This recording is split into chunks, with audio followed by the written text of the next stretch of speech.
Mesdames et messieurs, vous venez de suivre l'échange entre les deux chefs d'État ici. Du lancement des programmes des systèmes de passation des marchés.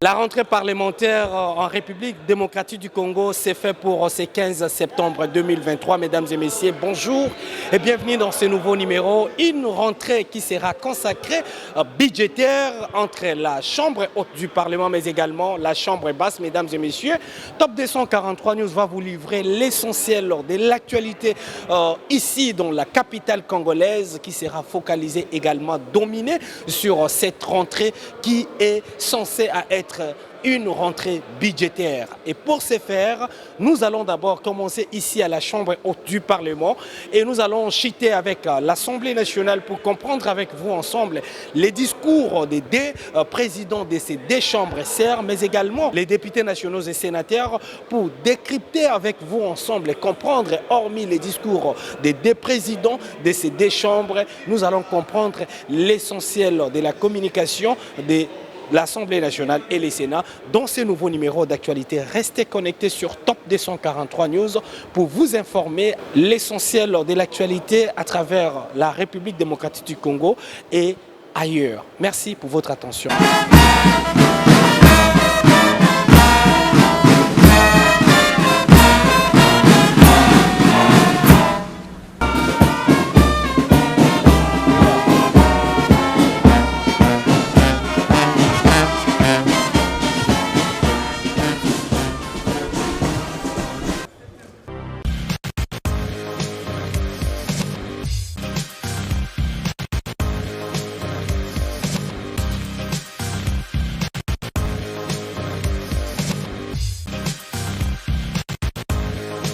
Parlementaire avec abnégation et sérénité légendaire.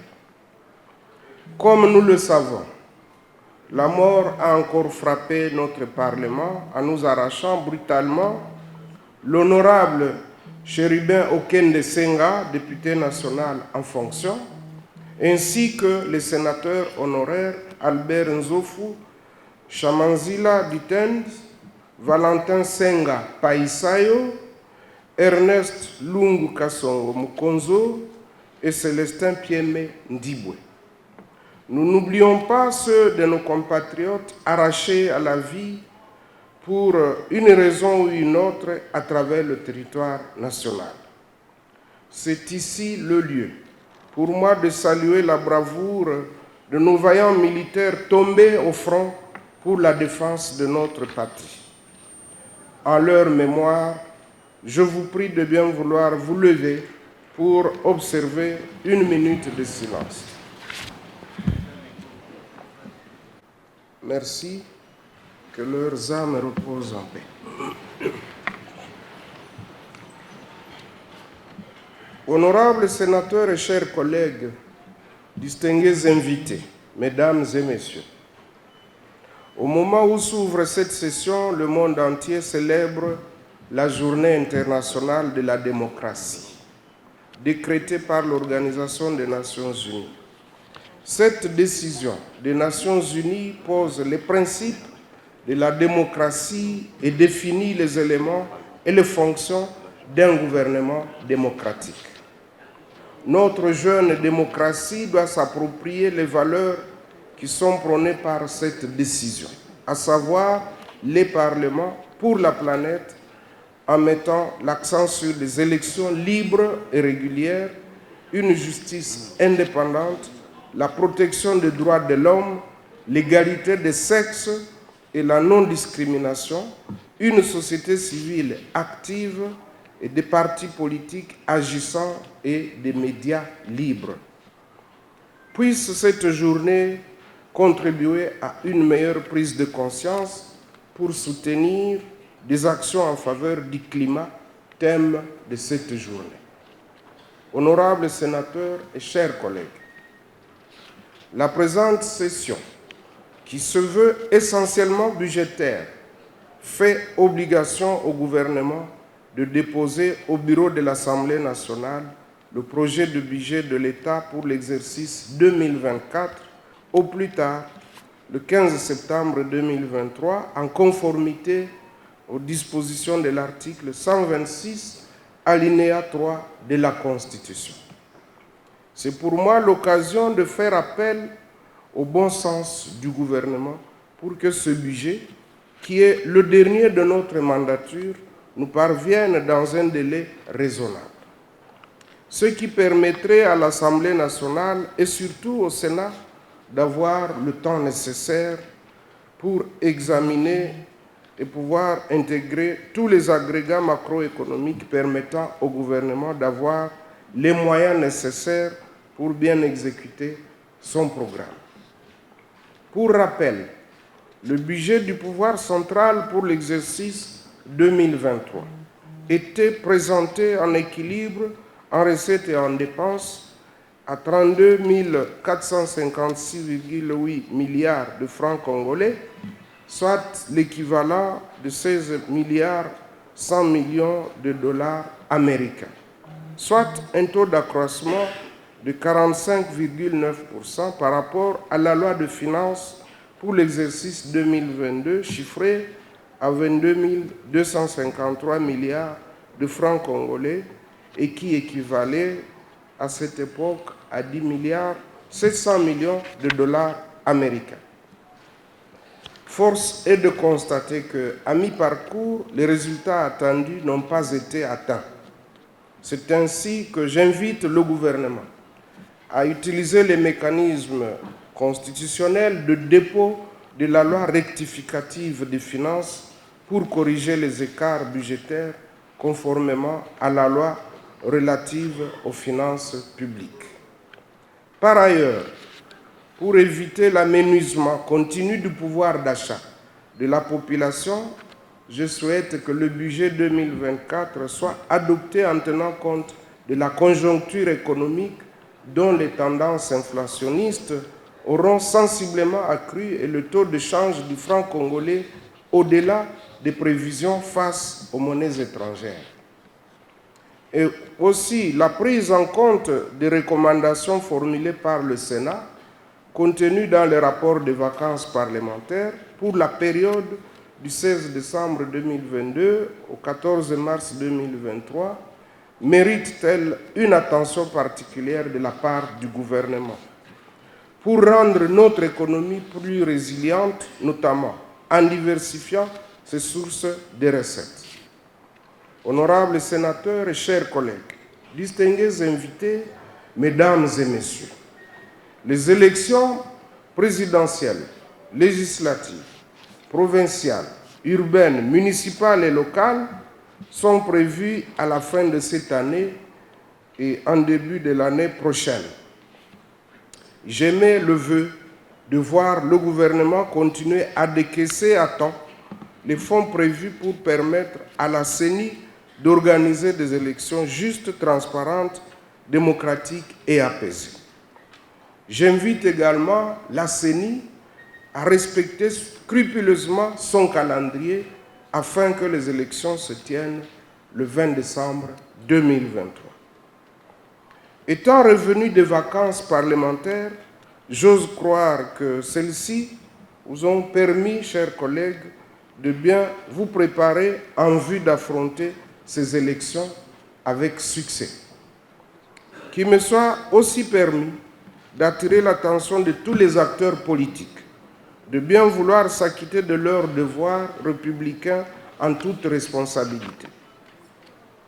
Honorables sénateurs et chers collègues, la situation sécuritaire du pays est relativement calme. Cependant, il s'y est de signaler que l'insécurité persiste dans la partie est du pays, notamment en province de l'Ituri et du Nord Kivu.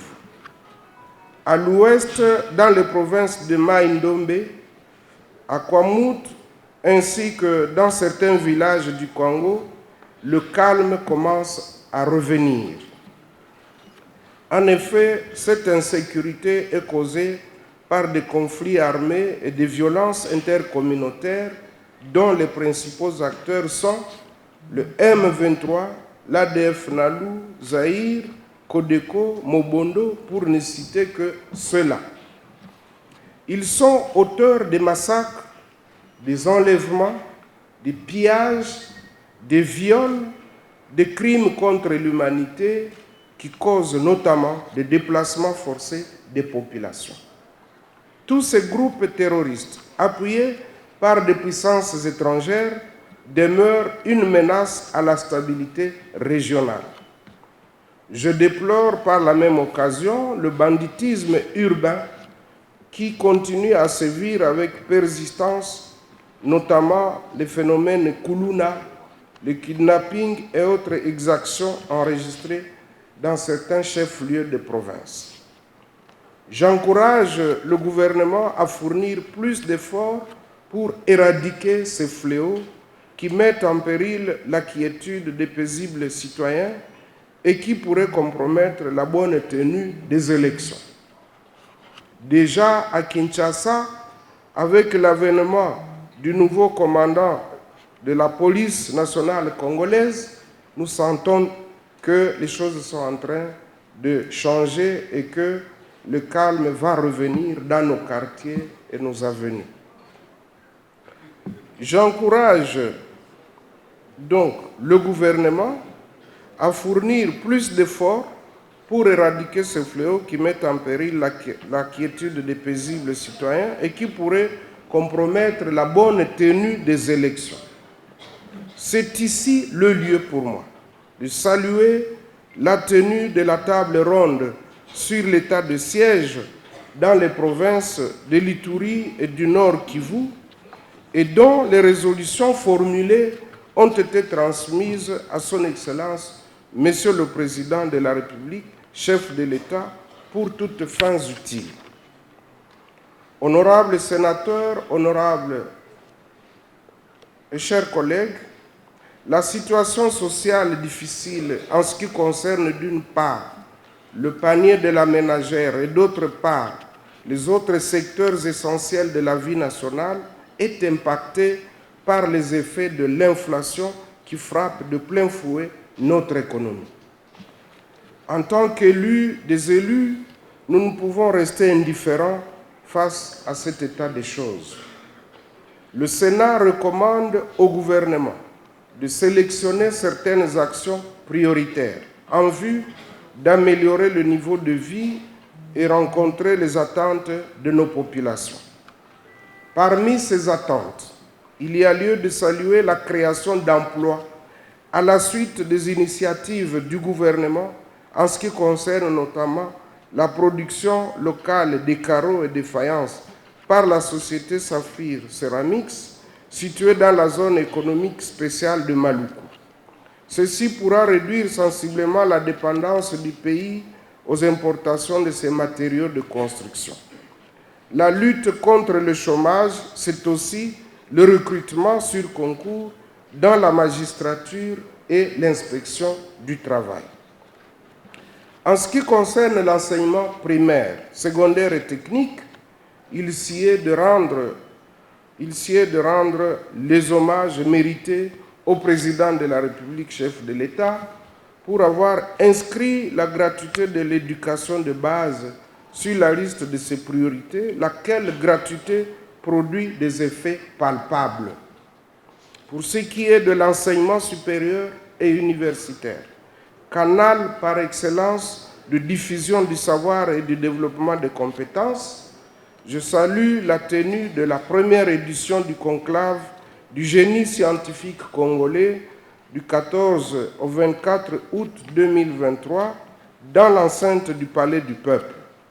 Cette première édition avait pour thème la recherche scientifique et l'innovation technologique, cerveau du développement d'une nation. Dans ce cadre, je formule le vœu de voir des crédits budgétaires conséquents être alloués au Fonds national pour la recherche scientifique et l'innovation technologique dans la loi de finances de 2024.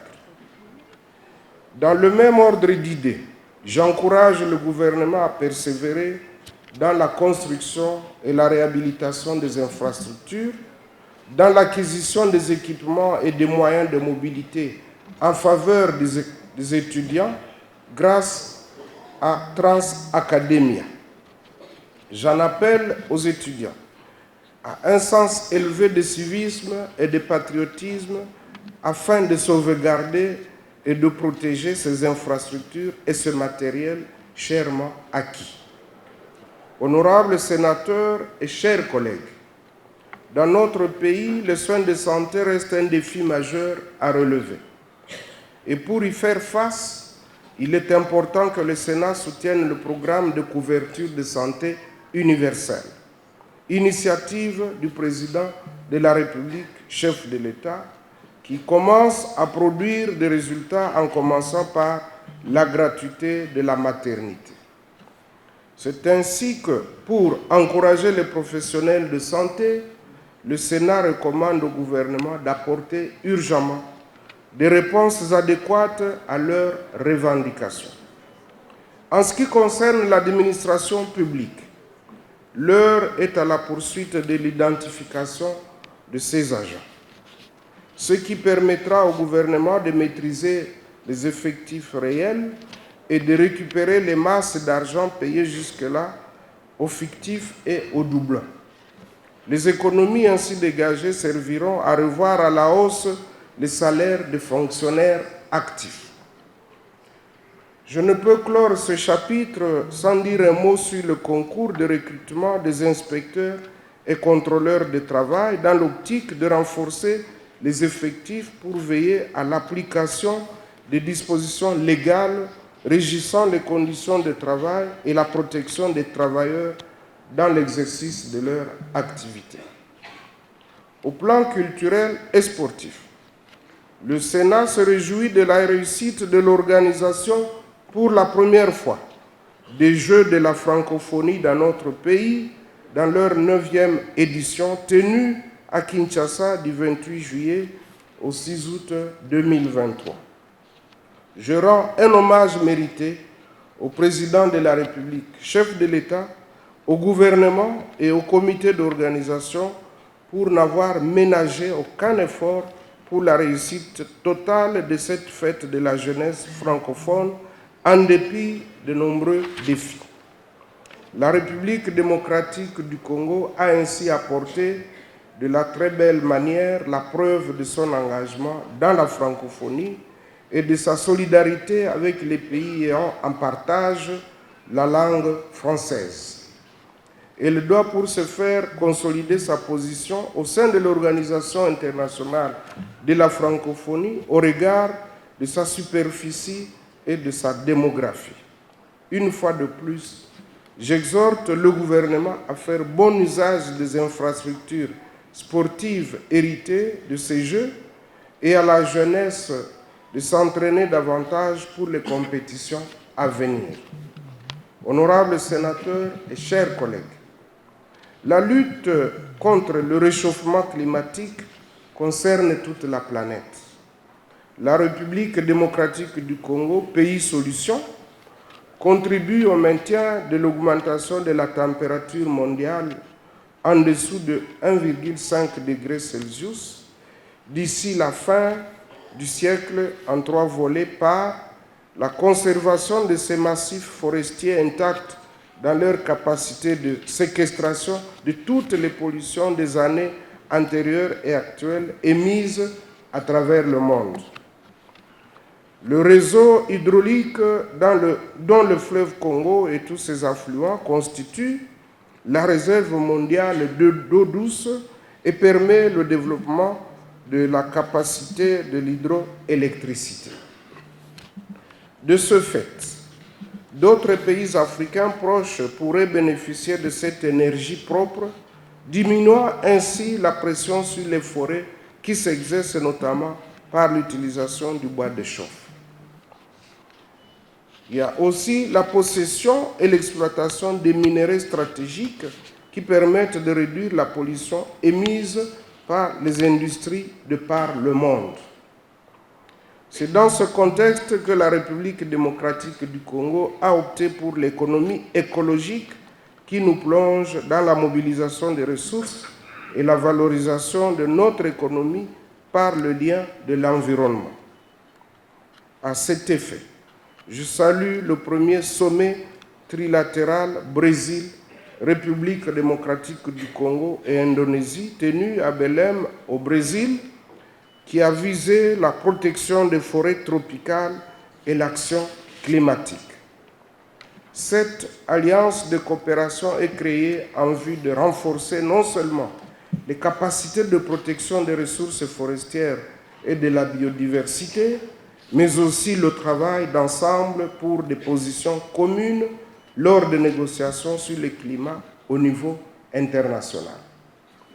Il y a lieu de rappeler que ces trois pays détiennent les plus grandes forêts tropicales et manifestent leur volonté de lutter ensemble contre le réchauffement climatique. À ce stade, une question mérite d'être posée, à savoir pourquoi faut-il agir et quelle en est la contrepartie.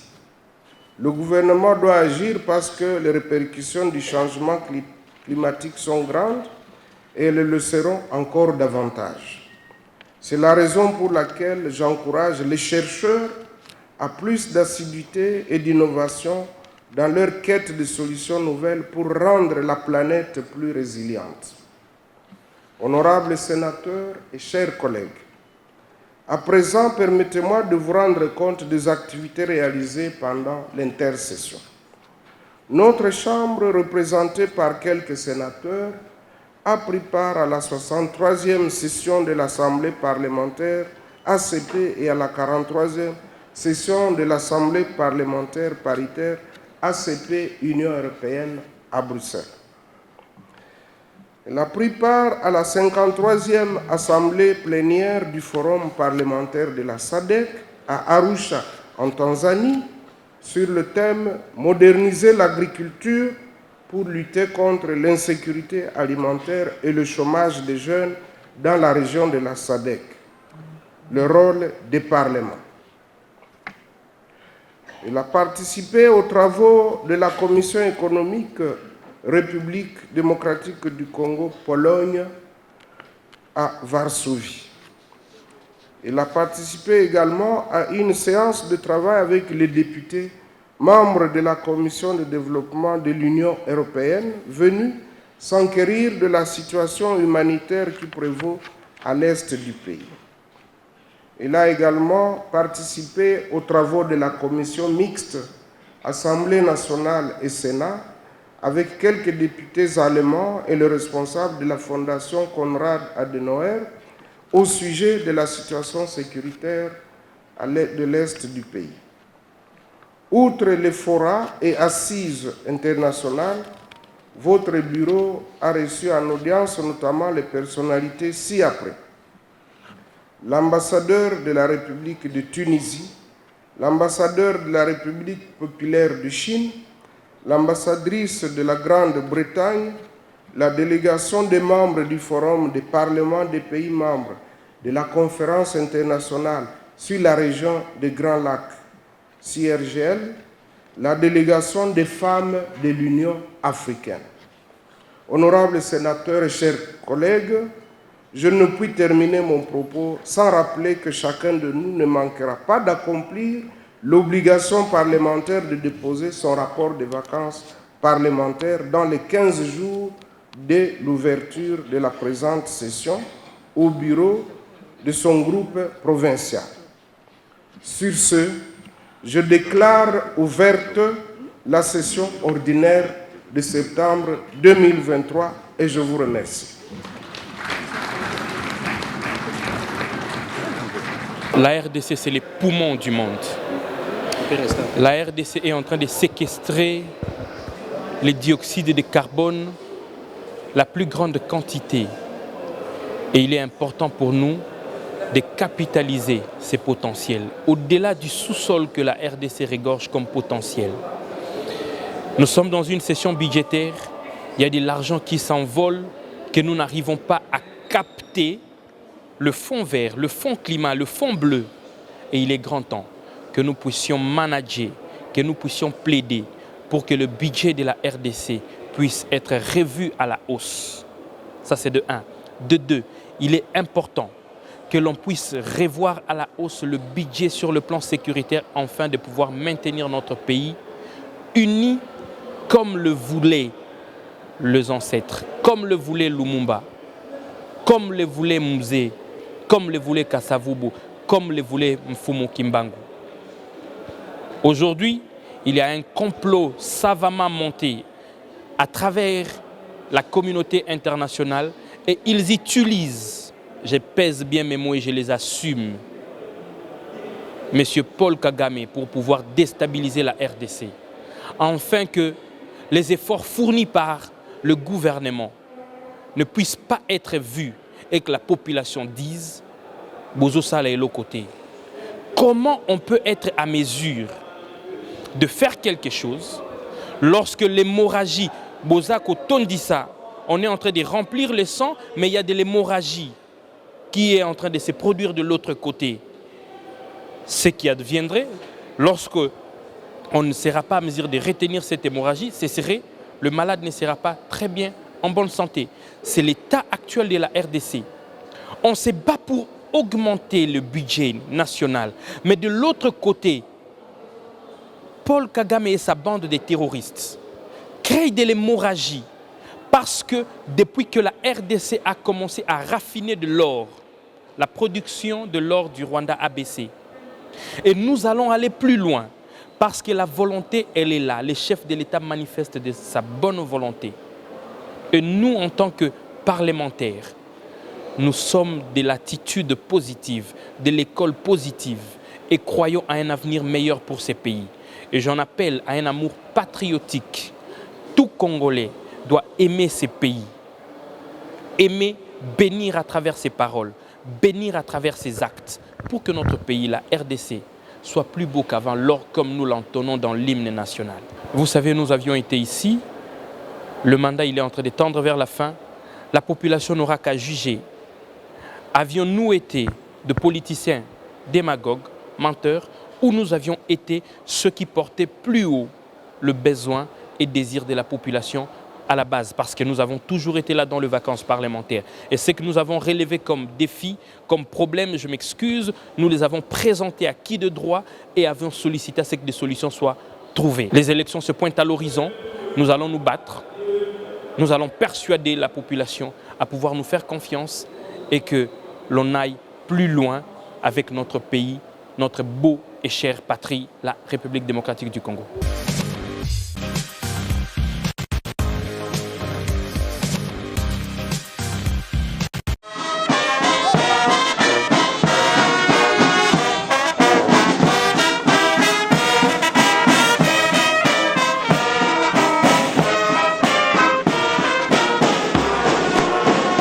Le président de l'Assemblée nationale de la République démocratique du Congo, honorable, le détachement d'honneur est rangé pour vous accueillir et vous rendre les honneurs à l'occasion de la cérémonie d'ouverture de la session ordinaire de l'Assemblée nationale et du Sénat.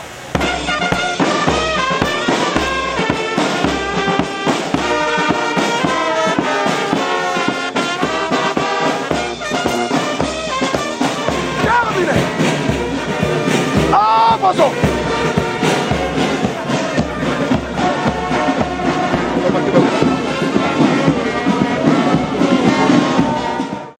Honorables députés, chers collègues, distingués invités, le 20 décembre prochain seront organisées les élections combinées présidentielles, législatives, nationales, provinciales et municipales, limitées aux communes de chefs-lieux de province. À cet effet, le Parlement de la République a doté la CENI des instruments juridiques nécessaires à l'organisation des élections dans les délais constitutionnels.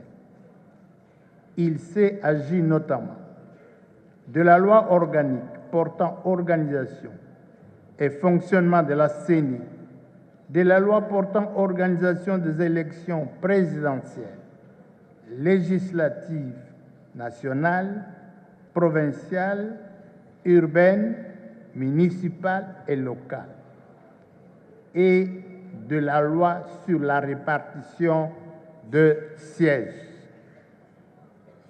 Je forme le vœu de voir la CENI continuer de tout mettre en œuvre pour que les prochaines élections soient à la fois libres, inclusives et transparentes.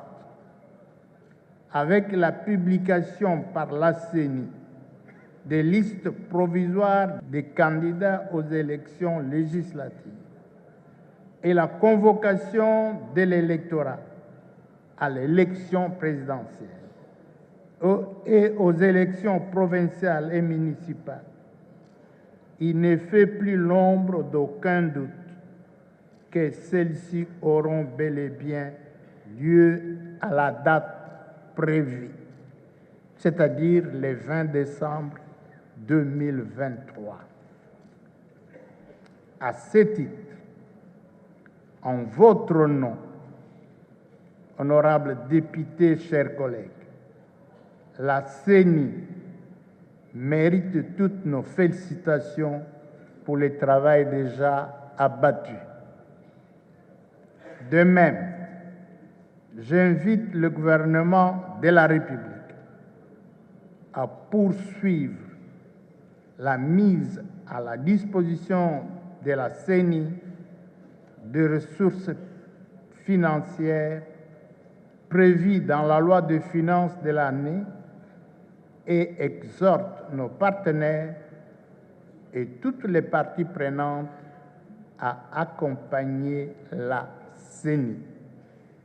Se référant aux dispositions des articles 15 de la Constitution et 64 de son règlement intérieur, l'Assemblée nationale ouvre ce vendredi 15 septembre sa dernière session ordinaire de l'an 2003 et de cette législature.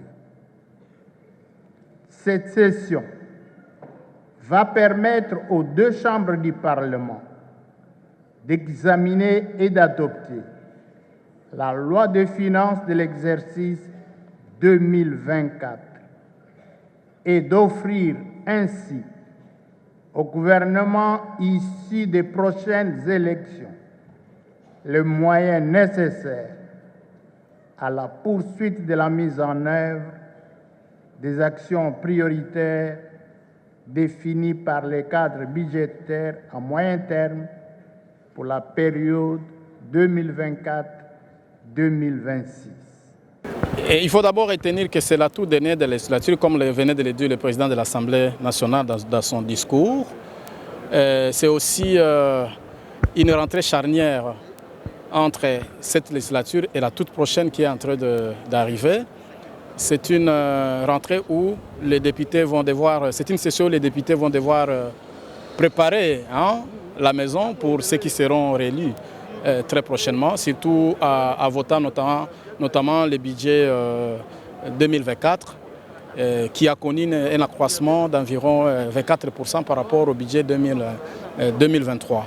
Et donc c'est la plus courte de toutes les législatures où il y aura évidemment beaucoup d'enjeux sur le plan politique. Personnellement, je suis très fier de tout ce que j'ai eu à faire pendant cette législature. Nous avions eu certains chevaux de bataille.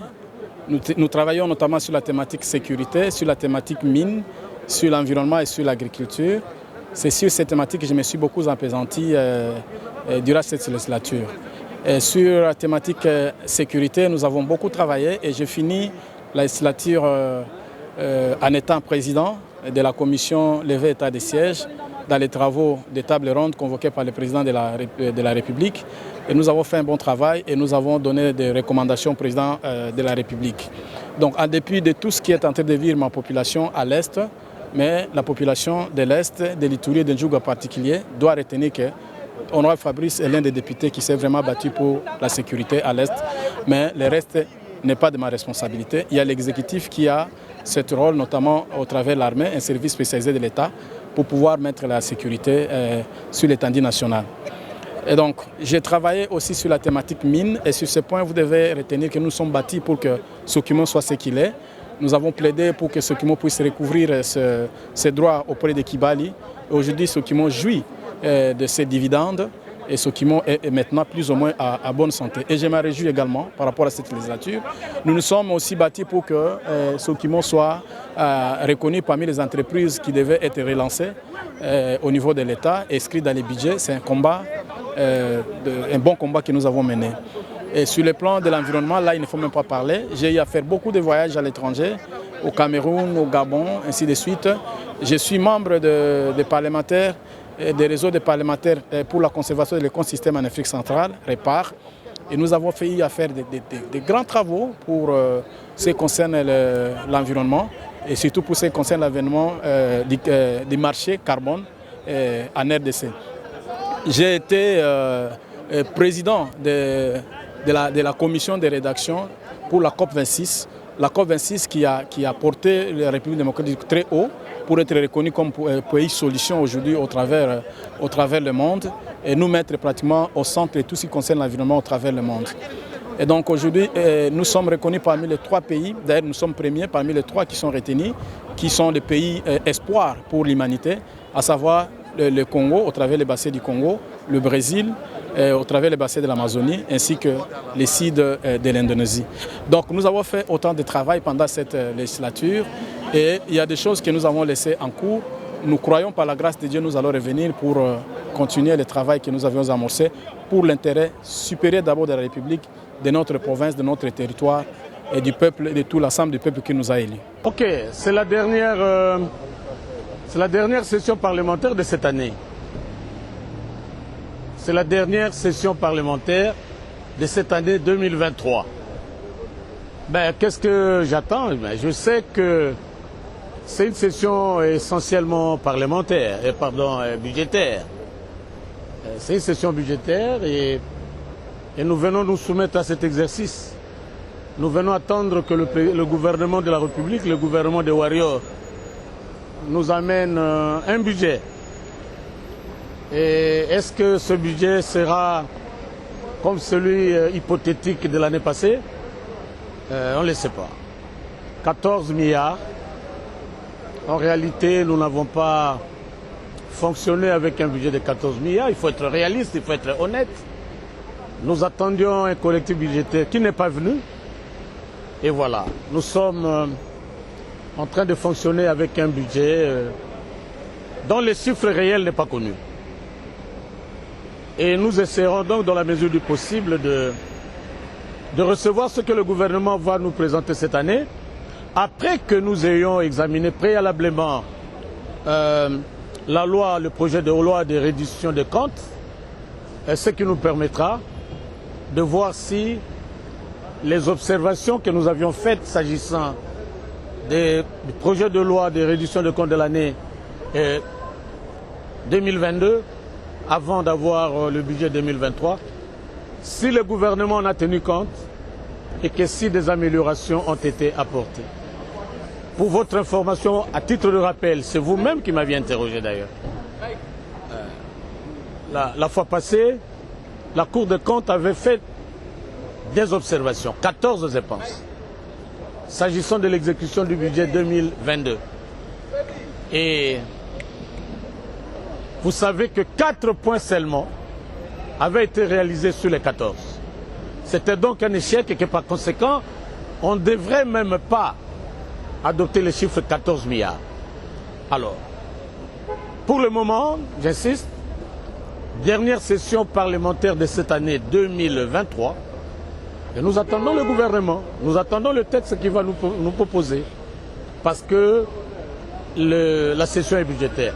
Je sais que vous voudriez me poser la question sur les éléments politiques de cette session. Mais ça ne sera pas la première fois dans l'histoire de ce pays. La dernière session coïncide souvent avec les élections. Et cela n'empêche pas aux parlementaires de faire leur travail. Nous l'avons toujours fait sous le régime qui vient de passer. Et nous pensons que nous le ferons. Si jamais et c'est ça votre question, si jamais les élections étaient organisées. Les seront-elles? Seul Dieu le sait. Au regard, au vu des indicateurs objectifs, je ne dirais pas que je suis pessimiste, mais je dirais que je ne crois pas à 100%. Et il faut savoir laisser le temps au temps. On peut retenir que cette année, le chef de l'État est très déterminé de mettre les moyens nécessaires à la Commission électorale nationale indépendante pour l'organisation des élections. Et donc cette session, c'est une session de tous les âgés.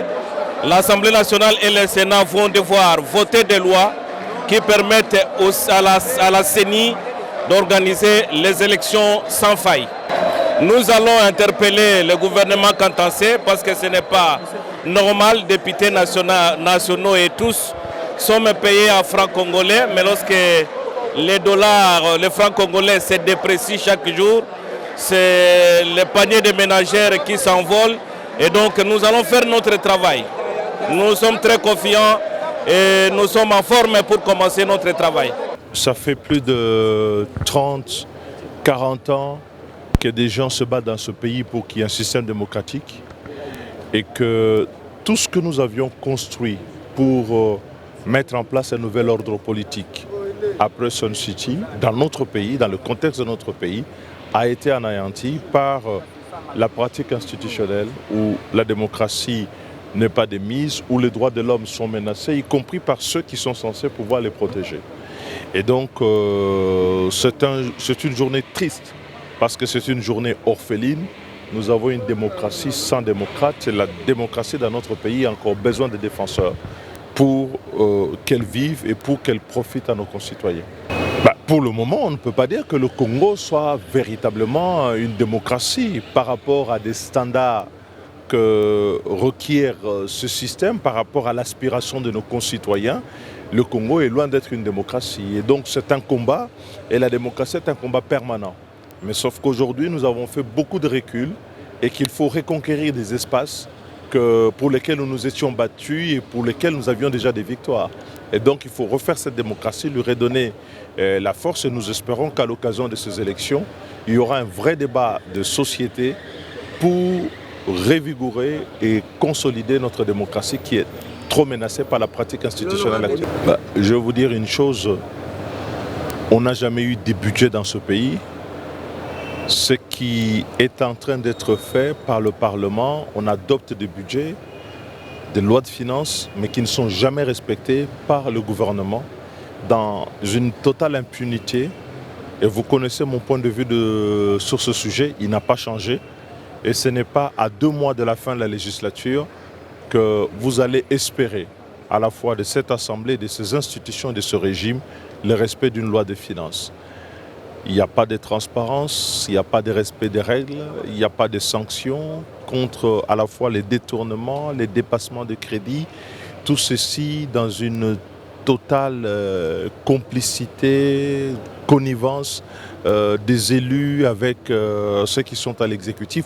Ce sont ces choses-là que nous voulons changer dans le cadre d'une nouvelle gouvernance qu'il faudra mettre à l'occasion de ces élections. Et le peuple congolais à qui nous tendons la main devra se saisir de cette opportunité pour se donner des dirigeants qu'elle mérite et qui sont à la hauteur de la démocratie de notre pays.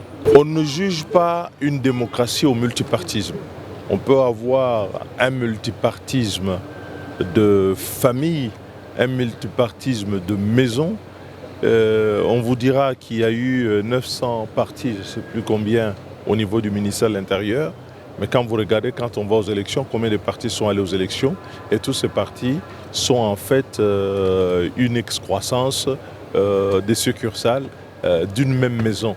Ce que nous avons vécu et dénoncé à l'époque de Joseph Kabila, c'est ce que l'on vit aujourd'hui. Ce que nous avions dénoncé à l'époque de Mobutu, c'est ce que nous revivons aujourd'hui. Et donc le peuple congolais, dans le cadre de ce projet que nous proposons de la refondation, doit se ressaisir pour dire quels sont les fondements réels que l'on veut donner à notre démocratie. Et pour moi, cette démocratie a encore besoin d'être vivifiée, consolidée. Oui, vous l'avez bien dit, c'est la dernière de cette mandature. Nous l'ouvrons aujourd'hui et nous allons la clôturer le 15 décembre après avoir analysé le budget de cette année ici. Alors, la première des choses, le président est revenu sur la loi rectificative du budget, la loi rectificative de la loi financière, la loi de finances. Nous allons y revenir. Le président est revenu sur la sécurité à l'est de la République. Il est revenu à encourager les forces armées de la République démocratique du Congo pour le travail qu'ils sont en train d'abattre de manière à restaurer la paix sur toute l'étendue de la République démocratique du Congo.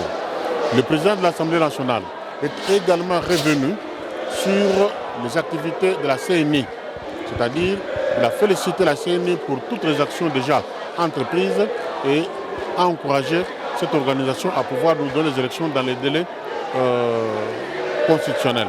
Voilà un peu en grande ligne ce sur quoi le président est revenu. Les stratégies, ce n'est pas maintenant qu'on va les dévoiler. Ou ce n'est pas maintenant qu'on va commencer à monter les stratégies. Durant les 5 ans que j'ai passé ici à l'Assemblée nationale, c'est mon travail. C'est ma proximité avec ma base qui va faire en sorte que je sois réélu. Mais ce n'est pas aujourd'hui, vous vous réveillez à 2 mois d'élection pour aller mettre campagne, montrer les stratégies, c'est un échec. Les stratégies, on les montre pendant les 5 ans et je crois avoir fait ma part des choses. Je parlais pour ma population de Miabi, je parlais pour la population congolaise et je crois que cela va me valoir un deuxième mandat.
Je voudrais d'abord ici mentionner que obligation constitutionnelle, c'est l'article 126, l'alinéa 3, qui demande au gouvernement de la République de déposer le projet de budget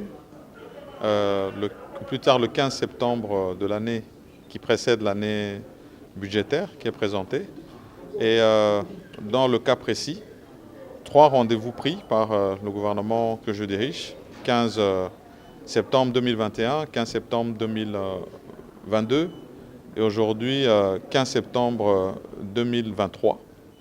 Et rendez-vous rencontrés et respect de la Constitution dans le cadre de la présentation de ce projet de budget.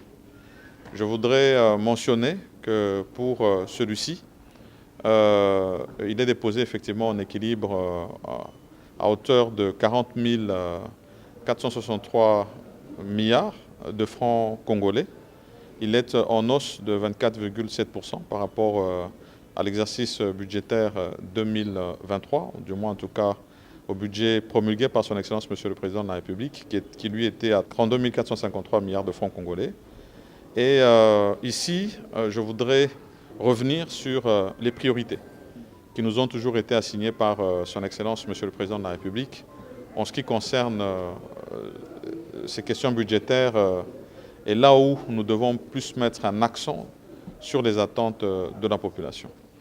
Nous avons bien sûr le secteur de la défense qui, lui, sans cesse demande à ce que nous puissions y mettre et y allouer le plus de moyens possible, donc un accroissement par rapport au fonds du secteur de la défense et même sur la question des obligations que nous avons par rapport au nouveau cadre que nous avons pris. Vous savez que nous avons pris un engagement d'aller vers une force de la réserve, de la défense, et donc tout cela est pris en compte.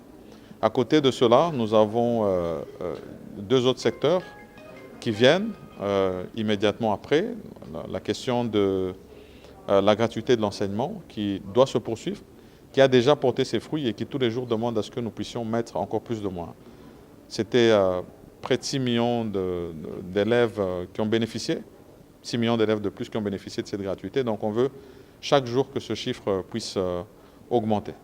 Et au niveau de la santé, qui est notre 3e priorité, nous avons voulu aussi rencontrer cette question de la couverture santé universelle avec cette innovation sur la gratuité de la maternité et puis le suivi post-accouchement.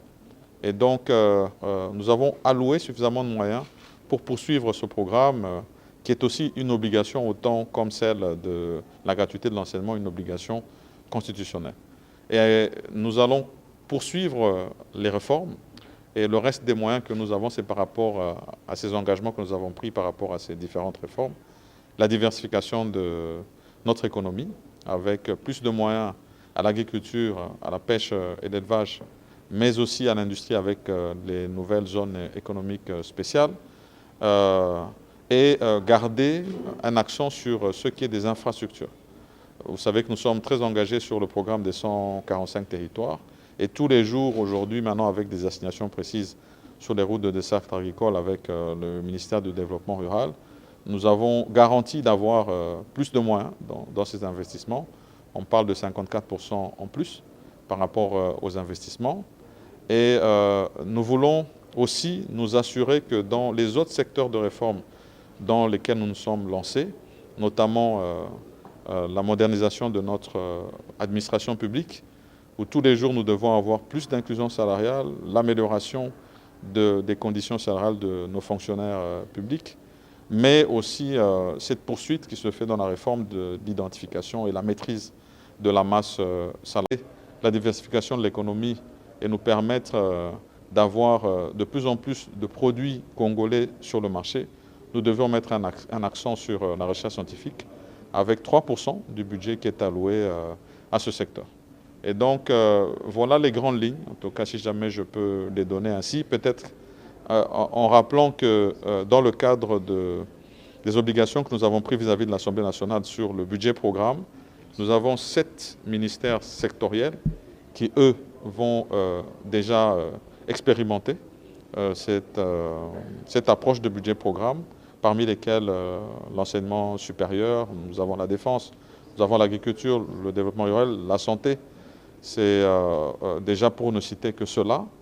Et nous gardons aussi un œil sur la poursuite du processus électoral, parce qu'il faudrait que je sois le plus complet possible. nous allons avoir législatives présidentielles et les nationales et les provinciales, une partie des locales. Nous allons garantir que pour le début de l'année prochaine, étant donné que c'était une demande de la CENI, nous puissions avoir aussi des moyens à allouer sur la poursuite du processus électoral, d'abord au niveau local, mais aussi au niveau sénatorial qui viendra par la suite, et donc des moyens aussi alloués à ce secteur-là. Donc nous allons avoir l'occasion de poursuivre cet échange et donc plus de détails à donner au niveau de la présentation de ce budget, de ce projet de budget qui sera fait ici à la Chambre basse du Parlement. Et je crois que pour toutes les autres questions, notamment dans le secteur de la justice, dans le secteur du travail, où nous avons aussi autant d'obligations, l'identification de la population, la poursuite de la délivrance de la carte d'identité, autant de défis dans lesquels nous nous sommes engagés, autant d'innovations. Et le gouvernement va garder le cap, en tenant compte bien sûr de tous les engagements que nous avons aussi avec le FMI, la Banque mondiale, au moment où nous parlons déjà de cette 5e revue des étapes qui n'avaient jamais été connues par le passé, et garantir de boucler notre programme avec le FMI à l'horizon 2024. Mesdames et messieurs, merci pour votre attention. Vous étiez très nombreux à nous suivre dans cette édition spéciale consacrée à la rentrée parlementaire ici en direct au Parlement de la République démocratique du Congo. Tout a commencé au niveau de la Chambre haute du Parlement dont Modeste Bahati Lukwebo a fait les gros plans sur les réalisations que le gouvernement, étant que exécutif national, est en train d'entreprendre, mais également la situation politico-administrative, mais également sociopolitique de la République démocratique du Congo.